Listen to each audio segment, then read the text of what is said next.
Hi, today I want to share with you some tips on making kringla. It's a Norwegian cookie that many people don't know about, but I grew up where every mom, grandma, aunt made kringla, and that was in northern Illinois around Morris, Newark, Lisbon. It seems like all the people from that area, all the Norwegians from that area knew about kringla. They are from the west coast of Norway between Bergen and Stavanger. And Kringla, I've never seen it in Norway. I've only seen it in northern Illinois, and but I've never met anyone who does not like them. So it's a nice soft cookie, and it's shaped in the shape of a pretzel. Um, And there's some little tips and tricks to making them besides just giving you the recipe. The main thing is you cannot make these on a whim. It requires some planning. First of all, you have to have sour cream. Second, you have to let your stick of butter soften, at room temperature. That takes an hour or so. You have to stir up the batter and then let it sit in the refrigerator overnight. So it's a 2-day process. I'm going to begin with making the dough, and then tomorrow we'll roll out the cookies and you can see what that looks like. Stay tuned.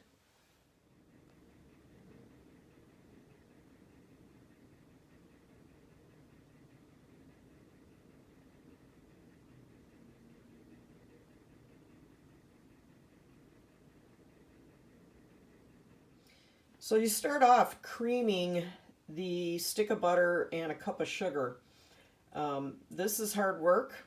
I am using a really sturdy spoon. It's a lot of pressing and smoothing. So this will take me a little bit. And I just need you to note that this is my Grandma Durham's mixing bowl, one of two that I have of hers. Okay, after 4 minutes of pushing and smushing and stirring, the sugar and the butter are pretty well creamed. The rest of the steps at this point are pretty self-explanatory. I'll talk a little bit about sifting in just a minute. Okay, I don't want to insult anyone's intelligence here, but this really requires fluffy flour, and one time I made the mistake of taking my cup and just scooping it into the flour and then into the sifter, and I ended up with really heavy, dense kringla because the flour got compacted as I put it into the cup, and you want it to stay fluffy, which is why sifting is a part of this recipe. You don't sift flour so much anymore, but I find that this makes really nice fluffy kringla. So keep it fluffy and light when you're putting it into the cup. Put it into the sifter. It also requires baking soda, baking powder, and I sift those inside of it just to help me keep track of what I'm doing. And I'm putting this in a smaller bowl than the egg and cream mixture because we will be mixing the two, and you put the flour in with the cream, the butter, and the sour cream eventually. So you want your bigger bowl to have the butter and vanilla and egg in it. So I'm going to do one sifting, and then I'll come back once I start mixing the two together. All right, and we sift.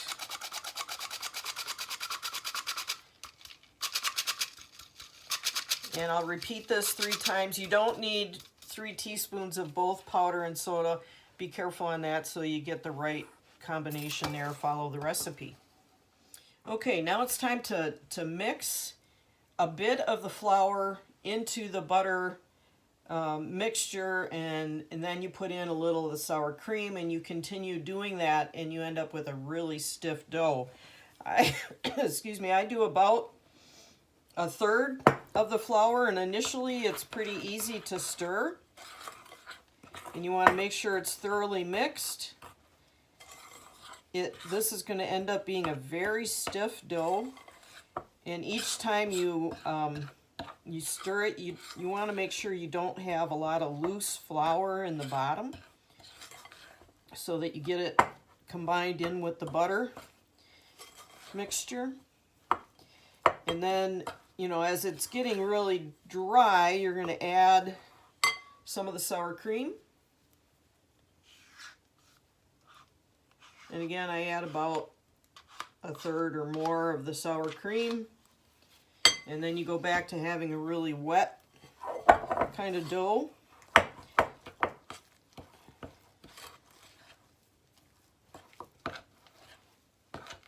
And when I finish all of this, I'll show you what the dough looks like.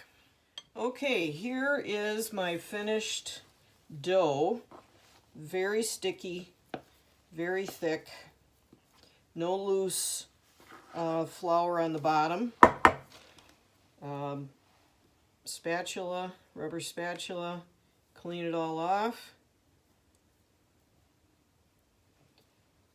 And you kind of want to get the dough away from the edges a little bit, kind of get it into the middle, into a mound before you put it in the fridge, so you don't have dough that is wasted, gets dried out. And I cover mine right down to the dough with wax paper. Sometimes it gets funny color if you let it sit in the fridge too long. I usually let it be in there overnight or at least a day. So we're going to put the wax paper on, get it so it kind of keeps the air out, and it's going to go in the fridge. And we'll be back tomorrow for rolling it all out. Okay, we're back a day later.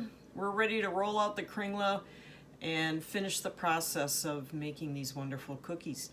The first part of the process took me a little over a half hour, about 35-40 minutes. This will probably take close to an hour, maybe 50 minutes.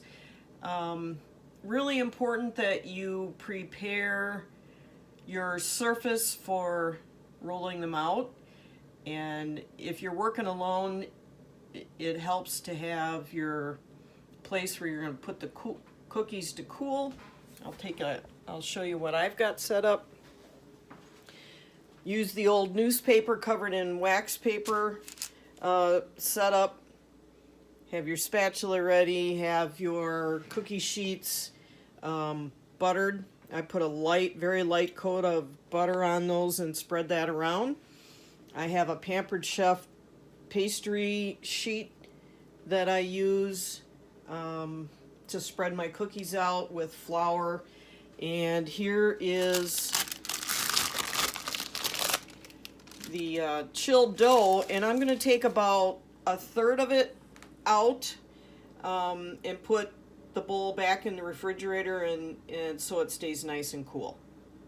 Stay tuned for the rolling part.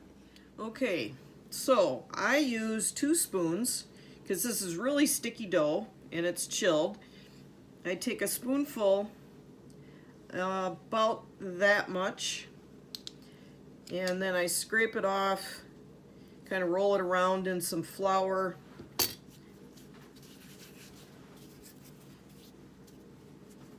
Roll it into a pencil-like log. Don't use too much flour, but you don't want it to stick. So you keep rolling.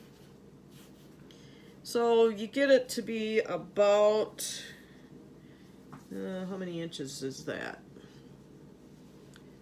Maybe 10 inches. And then you make it into a pretzel shape, like that. And my cookie sheet is over here, and I'm going to set it on the cookie sheet, but my camera is not going to see that.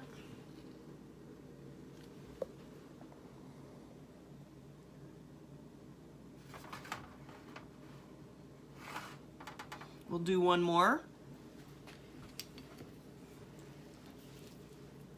So again, spoonful. Use the 2 spoons to kind of scrape it off. Roll it around in the flour a little bit.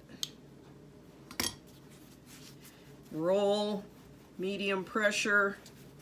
You want it to be about the thickness of a pencil. And so it's pretty even.